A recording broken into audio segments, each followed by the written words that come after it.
Hello student, स्वागत है आपका अतुल एकेडमी क्लासेस में। मैं दुर्गेश दुबे आपको क्लास 12 की फिजिक्स का आज हम लोग परमाणु पढ़ रहे हैं। अध्याय का नाम है परमाणु। तो इसमें हम लोगों ने बोहर का ऊर्जा तक का मात्रा हम लोगों ने निकाल लिया था। आज हम लोग इसका ऊर्जा स्तर की बात करेंगे। क्या नाम है आज का टॉपिक? ऊर्जा स्तर, जो कि आपकी एनसीईआरटी में बहुत अच्छे से दिया हुआ है, इसमें कोई वो नहीं है। हम लोगों ने कल एक फार्मूला पढ़ा था कि अगर आपको कुल ऊर्जा बराबर क्या आई थी, कुल ऊर्जा का मान कितना आया था? E बराबर, यानी U या E आप कुछ भी मान लें, ठीक है।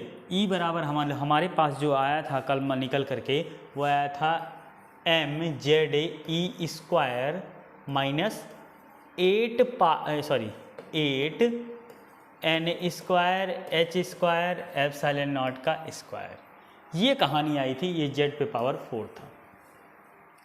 ये ऐसा कुछ हम लोगों के पास निकल करके आया था जो इससे पहले, और यही चीज़ यहाँ पे आपको ये मिल सकता है। यहाँ पे आप देख सकते हैं ऊर्जा के लिए, ये देखिए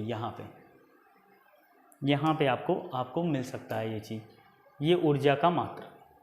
अब ज़रा समझिए इसको। इसी में इन सब का अगर z की वैल्यू 1 रख दिया जाए, देखिए z की वैल्यू अगर हम लोग क्या रखें 1, अगर z की वैल्यू हम लोग क्या कर दें इसमें, z की वैल्यू क्या कर दें 1, तो E बराबर क्या हो जाएगा m e पे power minus square upon 8 n square h square epsilon naught का स्क्वायर। ठीक, अब हमें अलग अलग के लिए ऊर्जा स्तर निकालना है। तो हम लोग अगर E बराबर minus m E mass of electron है ये, upon 8 h square epsilon not square और ब्रैकेट में लिखे हैं 1/n स्क्वायर।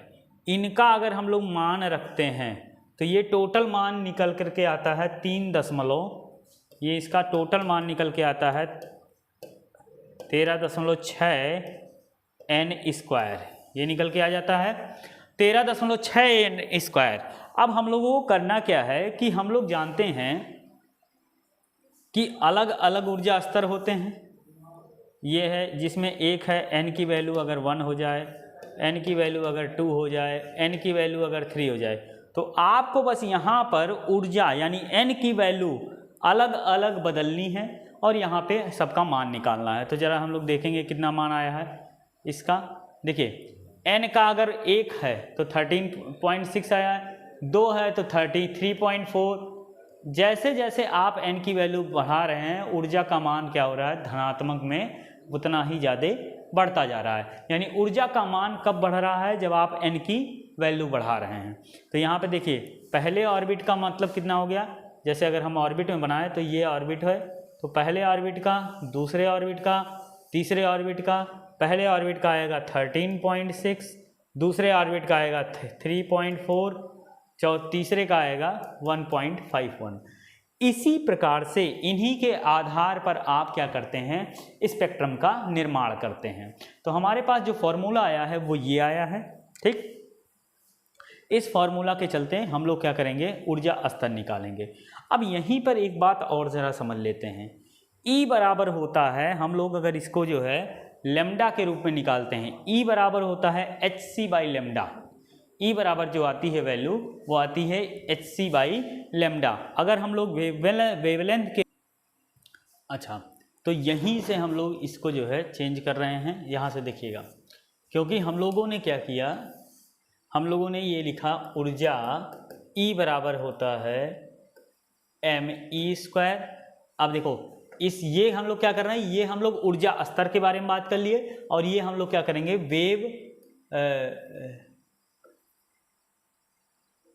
वेवलेंथ, यानी वेवलेंथ मतलब क्या होगा, तरंग की लंबाई,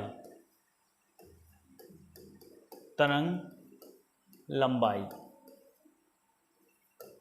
की लंबाई के बारे में बात करेंगे।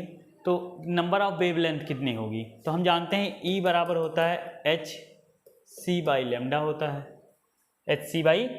होता है, और यही E बराबर यहाँ पे कितना निकला है, mz² E² by 8n square h square epsilon not square. तो अगर हम लोग इसको इससे रिप्लेस कर दें, यानी यहाँ से क्या हो जाएगा, E बराबर हो जाएगा, यानी hc बाई लेमडा बराबर हो जाएगा m z पे power 4 e square by 8h square epsilon not square और 1/n का होल स्क्वायर।